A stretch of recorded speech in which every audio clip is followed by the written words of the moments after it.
Honestly, it is way calmer in the office than it ever would be at home. It is way harder, in my opinion, to be a stay-at-home parent than it is to be in an office setting.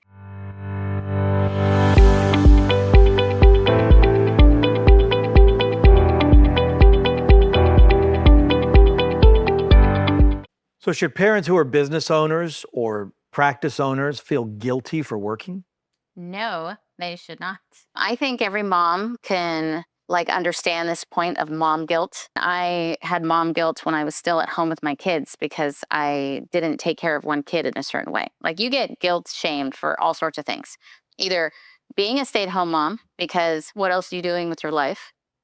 Or working when you have kids or not breastfeeding or doing a natural birth or not doing a natural birth. There's so many judgmental people around with what is right for your life and for your kids. Personally, I had all my kids naturally at home.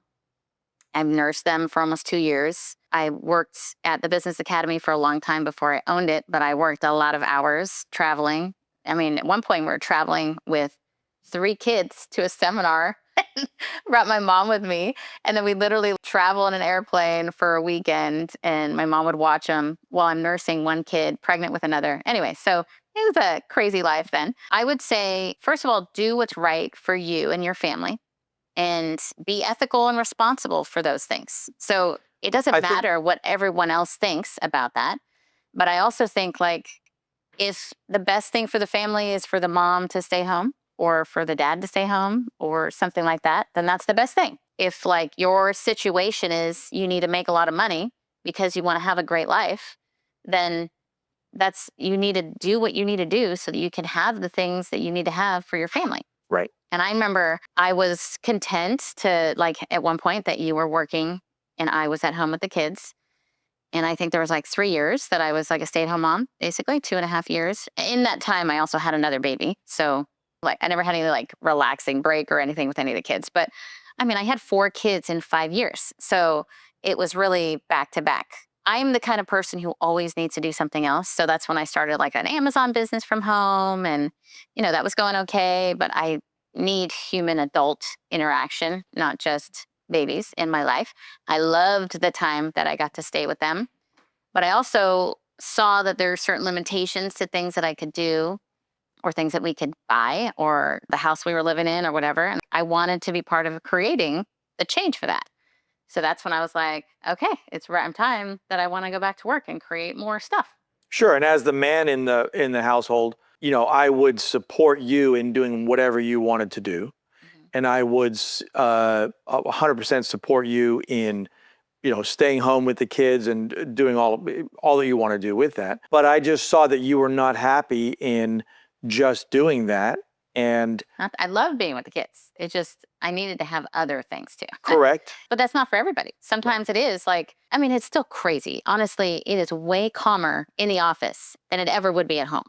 It is way harder, in my opinion, to be a stay-at-home parent than it is to be in an office setting. It's a different set of skills, but the amount of randomity, activity, problems of things that are gross, all that kind of stuff. It is a lot, especially when you have multiple little kids. I personally thrive I love doing sales. I love talking to people. I love helping and consulting. I love working with the team. And then I was able to get a part-time sitter. And then I was able to start working and have home time. So that was a great transition. And then I was able to focus on, and now they're all in school. So I feel there's obviously no issue at all. But at the same time, that's such a personal decision for everybody. And it needs to be something that you consider to be what all the dynamics of your life, what is the greatest good? Right. And how do you benefit all of these things? But whatever you choose, as long as you're not neglecting anything, it's fine. And we've helped countless doctors to retire their wife or get their wife out of the practice and the wife didn't have to work and so forth. And that's great. And that works in plenty of relationships. And that if that's the goal, then that's absolutely something that can be done as well. Yeah. And if the goal is that they both want to work, great. And if the goal is that they don't, well, then that works as well. But never should you feel guilty about that, because the best thing is you just want to make a great life for your children. You want to make a great life for your family, and you want to enjoy it, and you want to make sure that you're achieving your goals. The husband and the wife are achieving their own goals and are not being kept back from that in any way. Right. And I think it's also like, it's a really good way to show your kids what production is. And I mean, our kids are young still, so it's not an issue on social media, but there's so much push on social media that the ideal lifestyle is, being at home and getting a TikTok account and becoming a trillionaire from selling your feet online or something stupid, right? Now, there's plenty of people who make good money and are exchangeable products that are online. There's nothing against that, especially if it's like a physical product. That could be amazing and that could work, but that's not always workable for everybody. And it's not the ideal standard that is easy to duplicate either. And I think it's great that we have taught Hunter, our 11-year-old, how to sell. And we had him out here at a seminar, and he was selling raffle tickets at his school. And there was like 2 teenagers with him, and he was out selling them like crazy. Obviously, it was a donation fundraiser for the school, and people could donate $5 or $20 if they wanted to, but he just Or $100. He went up to them and goes, "The minimum donation is $100." They were like, "What? Is that right?" And they're looking at me. I'm like, he just had full control of the conversation. He goes, "Yes, the minimum donation is $100." And my mom said, "You could do it." And I was like, "Oh, Hunter." He made like $500. It was Absolutely amazing. And the teenagers were like, "Oh, we made $30, like a bunch of $1 donations." Anyways, but like he learns that by example because he's heard us on the phone. He's seen us deal with people. He's talked with us, so it's like I feel like we inspire them to have active lifestyles. Maverick, our second son, is not naturally as outspoken and active communication wise, but we put him out there so much.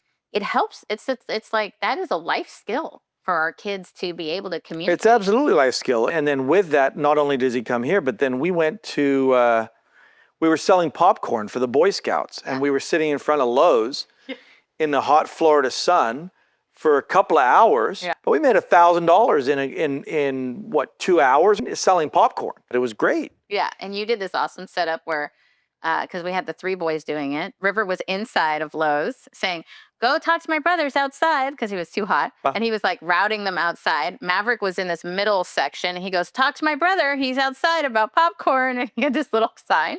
And then Hunter would get the clothes. Yeah. It was like this 3-tiered attack with the whole brother system. And it's like, that's a life skill. And we're showing our kids that you can do it.